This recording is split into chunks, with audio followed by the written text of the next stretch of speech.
Sharan sir ഇവിടെ ഈ മൂവിയുടെ ഒരു ഓവറോൾ ജോണർ നോക്കുമ്പോൾ ഒരു ഫീൽ ഗുഡ് കേൾക്കുന്നുണ്ട്. ഇപ്പോൾ താങ്കളൊരു ഡെബ്യൂ ഡയറക്ടർ എന്ന നിലയിൽ താങ്കൾ ഇതിനു മുമ്പ് പല സിനിമകളിലും റെഫറൻസ് എടുത്തിട്ടുണ്ടാവും. ലൈക്ക് അപ്പോൾ അങ്ങനെ നമുക്കൊരു റെഫറൻസ് എടുത്ത സിനിമകൾ നമ്മളെ കൺവിൻസ് ചെയ്ത സിനിമ ലൈക്ക് മലയാള പഴയ സിനിമകൾ കുറേ ഉണ്ടാവുമല്ലോ. അപ്പോൾ അത് ഏതാണ് താങ്കൾ ഈ ഒരു നാരായണീൻ്റെ 3 ആൺമക്കളിലേക്ക് എത്താൻ തോന്നിച്ച സിനിമകൾ ഏതായിരിക്കും? ലൈക്ക് ഇപ്പം ഇത് അതിൻ്റെ ഇതാണെന്നല്ല ഞാൻ പറയുന്നത്, ബട്ട് എന്തായിരിക്കും കൺവിൻസ് ചെയ്തത് ഈ മൂവിയാണ് എനിക്ക് ഏറ്റവും കൺവിൻസ്ഡ് ആയത് ഇതിലേക്ക് എത്താൻ എന്ന് തോന്നിയത് ഈ മൂവി ഉണ്ടോ?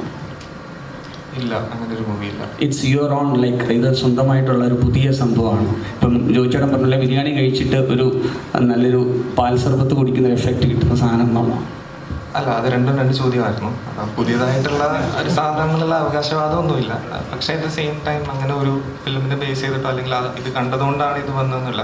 ഞാൻ പാസ്റ്റിൽ കണ്ട എല്ലാ സിനിമകളും അതിൻ്റെ എല്ലാം എൻ്റെ ഉള്ളിൽ തന്നെ കാണുമല്ലോ. അങ്ങനെ ഒരുപാട് സിനിമകൾ എന്നെ ഇൻഫ്ലുവൻസ് ചെയ്തിട്ടുണ്ട് ആസ് എ ഫിലിം മേക്കർ. പക്ഷേ ഇതിനൊരു ടേക്ക് അവേ എന്ന് പറയുന്നത് ഒരു ഫാമിലി ജോണർ മാത്രം, ഒരു ഫാമിലി ആക്സെപ്റ്റ് ചെയ്യും. ഇത് ഒരു as A writer, as A film maker എനിക്ക് പറയാനുള്ളത് ഇതൊരു ഫാമിലി ഡ്രാമ, ഒരു പക്ക ഫാമിലി ഡ്രാമയാണ്.